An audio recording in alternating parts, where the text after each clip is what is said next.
Olá pessoal, me chamo Raniel Brito. Eu e a minha equipe vamos fazer uma apresentação sobre a alimentação e os cálculos renais. Esses são os nossos tópicos. Bom, o cálculo renal ele é uma massa endurecida, uma formação de cristais que vai se acumulando ao longo do trato urinário. Pode se localizar em qualquer região do trato urinário, como na pelve renal, no ureter até na bexiga.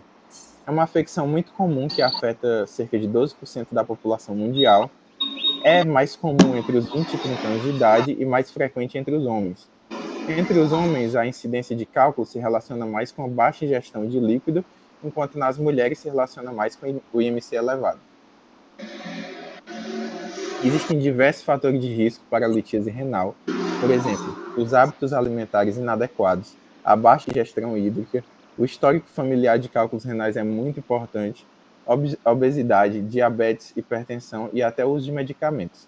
Além disso, é importante citar que a litíase renal pode gerar várias complicações, como infecção urinária ou hidronefrose por causa da obstrução do trato urinário. Bom, sobre a fisiopatologia dos cálculos renais, é importante citar que ela basicamente acontece devido a um aumento da concentração das substâncias que geram esses cálculos na urina, certo? Por conta da baixa solubilidade ou então quando a concentração vai além da solubilidade daquela substância. Os cálculos mais comuns são os de cálcio, eles representam cerca de 70% dos cálculos. A metade dos casos, ele cursa com calciúria idiopática ou hipercalcemia. Exemplos de doenças que podem causar cálculos de cálcio devido à hipercalcemia é o hiperparatireoidismo ou a sarcoidose. Já os cálculos de Struvita estão mais relacionados com infecção urinária por bactérias urease positiva que convertem a ureia em amônia.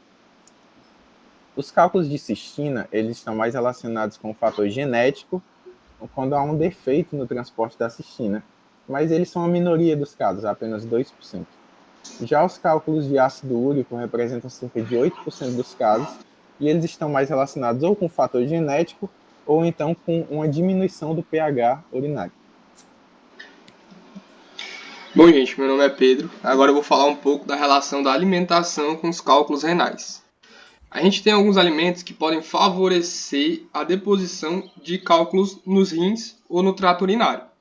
Eles são mais importantes para as pessoas que têm uma predisposição, seja genética ou por outras causas, e para pessoas que já tiveram. Entretanto, eles também podem ser relevantes para a população geral. Dentre eles são os alimentos ricos em oxalato, justamente por predispor à formação do oxalato de cálcio, que seria um tipo de cálculo. O consumo não adequado de proteínas, principalmente para pessoas que já tiveram ou têm predisposição, consumindo muita proteína. Consumo excessivo de sal, alimentos ricos em vitamina C, suplementos de cálcio feitos de forma errada, em concentrações muito altas, e vitamina D também. Alimentos gordurosos e açucarados também são importantes. As bebidas adocicadas e o álcool também têm sua relevância, justamente pelas bebidas adocicadas, principalmente refrigerante, tem muito açúcar e tem muito sal, tem muito sódio, que aí pode predispor à formação de cálculos. E o álcool por predispor a um quadro de desidratação, diminuindo a quantidade de água excretada e, consequentemente, favorecendo a deposição de cálculos. Na prevenção da calculose renal, a gente pode ter exercício físico, perda de peso, como duas coisas muito importantes, e o aumento da ingestão de líquidos, principalmente água e sucos. Também com diminuição do consumo de sal e a ingesta adequada da quantidade de proteínas, principalmente naquele grupo que eu já citei, que estão predispostos ou que já tiveram um quadro de cálculo renal. E aí a gente tem alguns sinais e sintomas dessa patologia. Geralmente ela pode ser assintomática quando os cálculos são pequenos e quando eles são um pouco maiores, eles geram principalmente dor intensa na região que está o rim. Quando a gente tem casos mais graves com complicações, por exemplo, a infecção, pode ter febre, dor ao urinar, palidez, sudorese.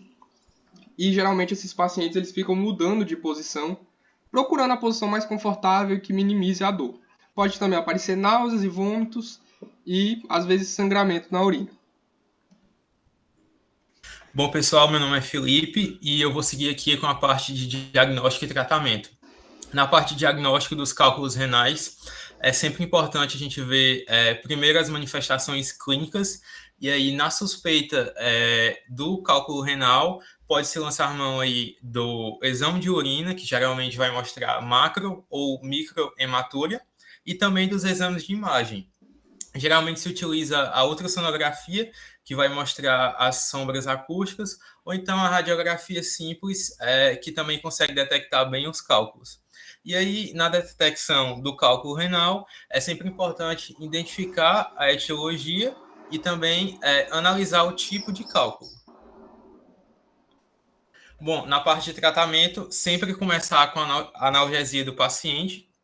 No caso da cólica, pode-se utilizar opioides, como a morfina, e se tiver vômitos, pode ser utilizar também antieméticos, mas um fator, um tratamento principal seria os bloqueadores de alfa-receptores, como a tanzulosina.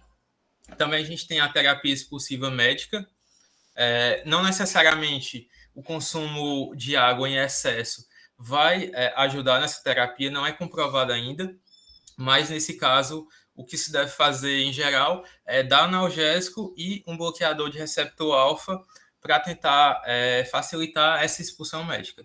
Com relação à remoção do cálculo, geralmente prefere-se uma remoção por ondas de choque em cálculos menores que 1 centímetro e em cálculos maiores utiliza-se a via endoscópica com a ureteroscopia. Por último, a gente tem a dissolução do cálculo, que geralmente é utilizada em cálculos de ácido úrico e consiste na alcalinização prolongada da urina para tentar dissolver. Bom, essas são nossas referências. Muito obrigado.